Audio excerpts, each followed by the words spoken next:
Gentleman from Colorado, Mr. Perlmutter.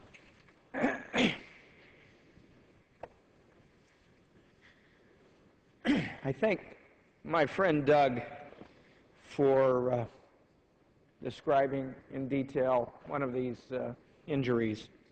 I'd like to introduce, Mr. Speaker, if I could, for the record, some brief biographical information of each of the victims who was killed.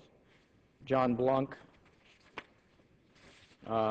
Alexander Jonathan A.J. Boyk, Jesse Childress,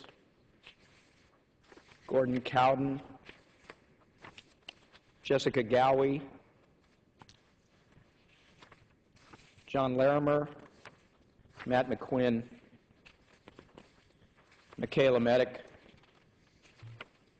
Veronica Mosier,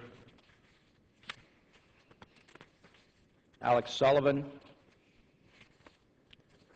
Alex Teves, and Rebecca Wingo, because I want our record in this Congress to have their names and some information about them.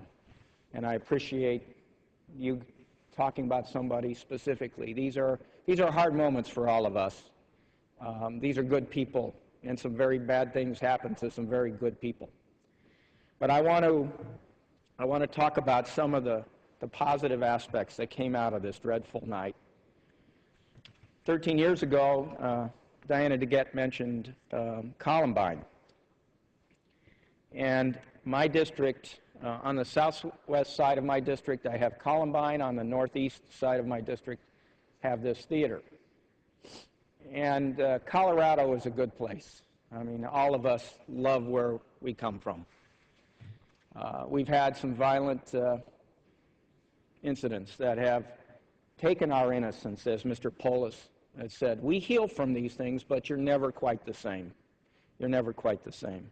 But one of the positive aspects of that terrible incident 13 years ago at Columbine High School was that our law enforcement, our first responders, so our police, our firefighters, our medical teams, learned some real lessons. And we have in the Aurora area a community college called Aurora Community College, where we have gone through a number of exercises to deal with a mass casualty incident such as this, where the police, the fire, law enforcement agencies from across our communities, Denver, Adams, Arapahoe counties, working together with the CU Medical School to address these kinds of incidents, and as the Chief of Police, Dan Oates, who deserves a higher place in heaven for the way he has managed this terrible time on behalf of law enforcement. They prepared and prepared and prepared, and unbelievably, this terrible tragedy happened.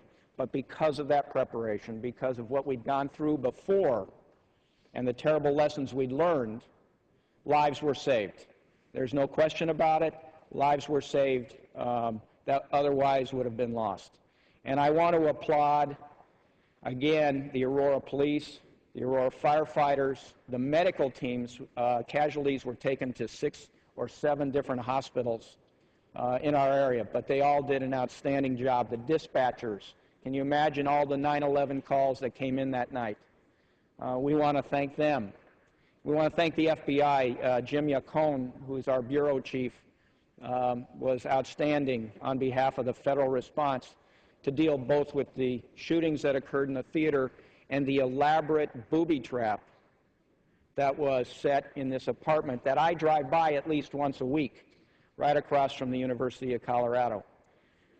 This is something that we will heal from this, but we will never be the same. And I want to thank the Aurora schools, who provided a place of safety for all of these individuals to go at the time of this incident. I want to thank the Ministerial Alliance. As Mr. Kaufman said, this is a community of great faith. And our churches responded in a tremendous fashion to the sorrow that we all feel. There are many stories, some beautiful ones. The President shared one. And before I go further, Mr. Speaker, can I inquire as to the time of both sides? Because I know I have a couple other speakers that would like to. The gentleman from Colorado, Mr. Perlmutter, has 4.5 minutes. Okay. Gentleman from Colorado, Mr. Kaufman, has 4 minutes remaining.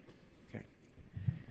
I would just mention the story, and this is one that I'm so proud of people from Colorado. There were 2 young women in the back of the theater when the gentleman came in and threw a tear gas canister across the theater. And the taller of the 2 noticed that it really was something other than a smoke bomb and a stunt, and she stood up to warn people, and she was shot in the neck immediately. And blood started to spurt out. Her smaller friend pulled her down, compressed that wound, and the older one said something, or the one who'd been shot said something like, "You need to leave. You need to get out of here." And her friend said, "I'm not leaving without you." And continued to press. The police responded very quickly, but it probably seemed like an eternity.